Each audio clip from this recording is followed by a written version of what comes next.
golf courses and hotels and resorts and everything in between. And even prisons, right? And even prisons, yeah. Yes. That's a powerful one.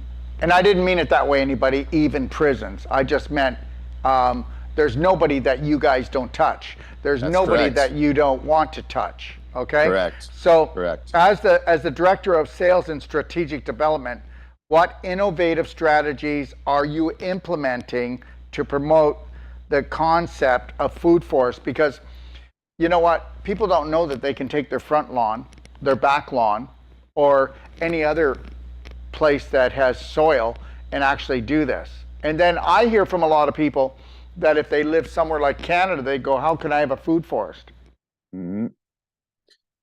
The innovations that we're doing as a company is really ironically creating a grassroots movement. So we're trying to pull out the grass and instead replace it with edible landscapes.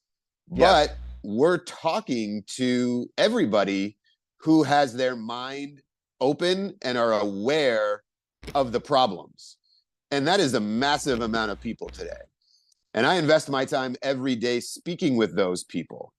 And we do so in a variety of fashions. One being our chief storyteller, our visionary, our founder of the company, Mr. Jim Gale.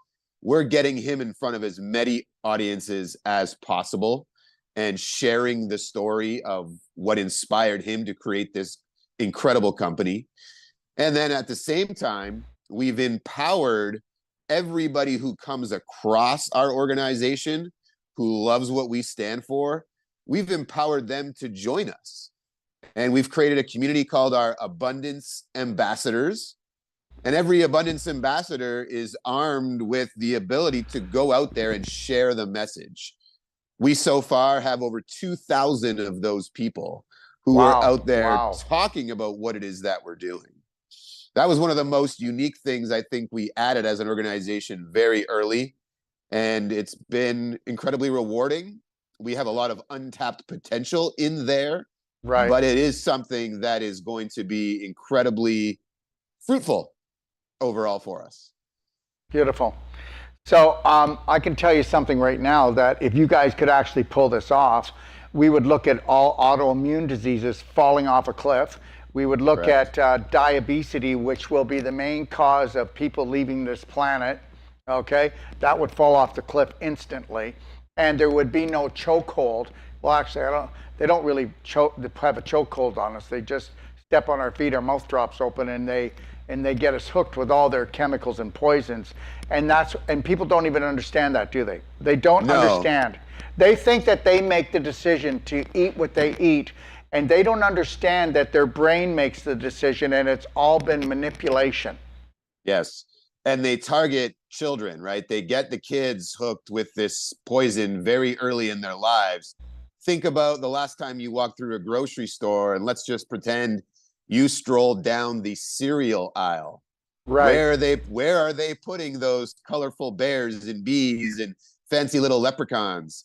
They're at the perfect height for your child to grab them. And here's something else that's really interesting about a grocery store. Why do they place the fruits and vegetables right at the front of that grocery store? Well, psychologically, if you buy those healthy things first, you don't feel as bad buying all the shit that's in the rest of the place. So they get you, and they know what they're doing. They've got strategic plans to make you buy the worst things for your body, the poison, and they fool you right when you walk in that door. And you know what? I'm going to tell you something. Here's something that people don't know. 97% of all the food in a supermarket is toxic and disease-causing. We got a 3% chance to survive that place. Okay, so how does the concept of permaculture drive operations at Food Forest Abundance, and what benefits does it bring, or what do you see it's bringing to communities that are actually starting to really take this in? Yeah, permaculture is something that literally I knew nothing about just about 2.5 years ago. I had heard the term, and like most people, probably today still know nothing about it. But it was something that really was created back in the 70s by a gentleman named Bill Mollison, Jeff Lawton. And permaculture means permanent agriculture. It's literally flipping everything on its head.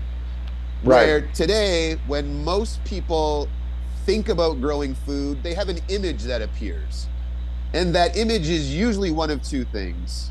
It's a annual backyard garden, or it's a monoculture farm.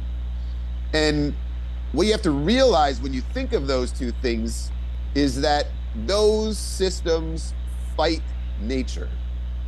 And nature is never going to lose. Nature is relentless. And there's a reason why they have to use so much poison